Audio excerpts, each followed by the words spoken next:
Hey guys, how's it going? Welcome to my video. We are going to do a Dodge engine stalling test for to diagnose a bad PCM or ECU, and this is essentially a PCM ECU failing test. This is one of them.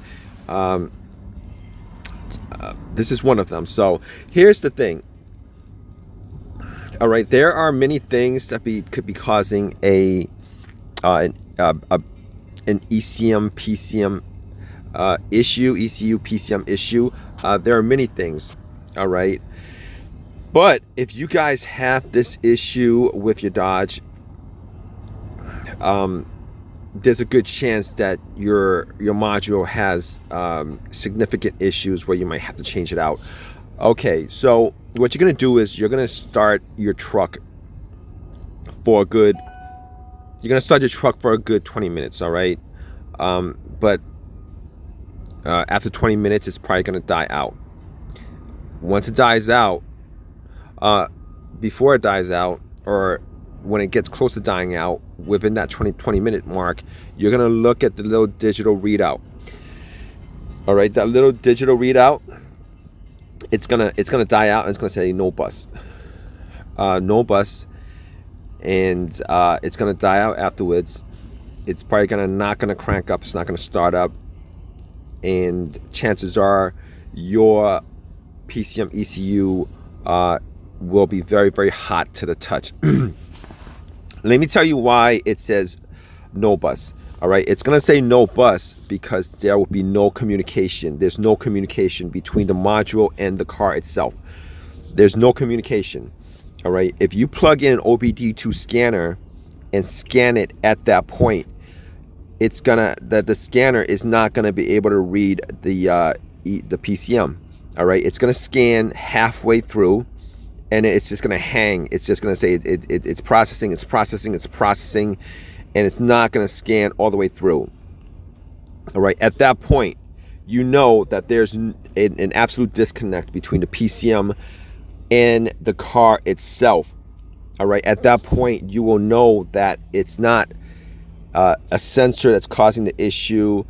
It's actually the PCM itself, or a disconnection between the PCM and the car. And that disconnection could be one of the sockets are loose, or it's disconnected. Maybe the soldering points on the board has melted or burnt off or whatever. I've seen these PCMs with these issues where the circuit board itself is burnt out. Parts of it is burnt out.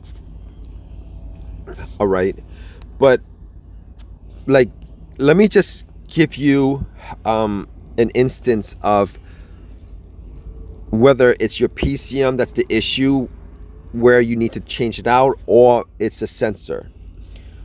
All right, so basically this issue with the PCM is kind of difficult to diagnose because there's so many components connected to the PCM.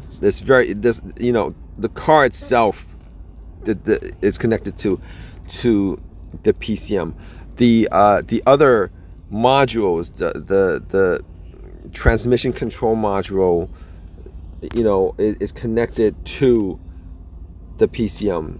The ECM is connected to the PCM. So to diagnose this is kind of complicated. But if you guys want to do this test just to make sure that it is the module itself that's the problem versus, oh, it's a sensor that's causing the problem, here's the trick to that. Okay, so if you start having issues and you start having a check engine light blinking on your dash, all right, what you want to do first is you want to plug in an OBD2 scanner. Right, you plug in an OBD2 scanner just to read out to see what the issue is. For the most part, it's going to give you a set of codes, or one code or two codes. All right, it's going to give you a bunch of codes. What you're going to do is you're going to troubleshoot those codes first. Change up the sensors or whatever that it's saying that the code is associated with. Once you change out the sensors, those codes should be cleared. Okay, you can clear those codes, drive it, see if it comes back. If it doesn't come back, then it's not the ECM. It's not the ECU or PCM that's the issue. It's probably just the sensors that's causing it. Now, if you erase, if you fix the problem, erase those codes, and then drive it, it drives normally, but you're still getting a check engine light and a code for the same thing, but the car drives fine, and you know that there's no issues with it. That's another test. All right, that's probably also the PCM ECU. That's the issue, that the module itself that you need to change out. Okay, that's the second test. That's the second test. First test is, normally with this test, if you drive it for 20 minutes and your car stalls and it says no bus, most of the time that's not really a test, because it'll do that. You'll be driving on the road, and that happens, and that's when a lot of people encounter this issue with the PCM being the issue of the stalling. Now I already went through why it stalls. Okay, a lot of times the PCM is put in a place in a Dodge vehicle where there's just a large amount of heat. All right, and that heat damages the circuit board, and once that's damaged, obviously you're going to have a lot of different issues, because that PCM is connected to a lot of different portions of your car.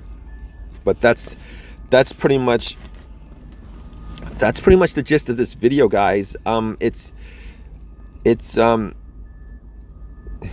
kind of complicated as far as trying to figure it out. Kind of not. It kind of depends on how much of a car person you are, and how much of a DIY person you are. But check out those two tests. If you guys start having some issues that you might think is the PCM or ECU, they're $50 parts. You can swap it out. If you want, you could actually just swap out that part for 50 bucks. I mean, it's an easy thing for the most part to take off and put in, but you just gotta get the ECM, the PCM that's similar to your car. If you ever have two-wheel drive, you get another PCM that's for a two-wheel drive, etc., etc. But anyway, I hope this has helped you guys out. If you guys have any of your own experiences with this issue, definitely leave a comment in the comment section. Help other people out. Please give me a thumbs up. Please subscribe. All that good stuff. All right, guys, take care.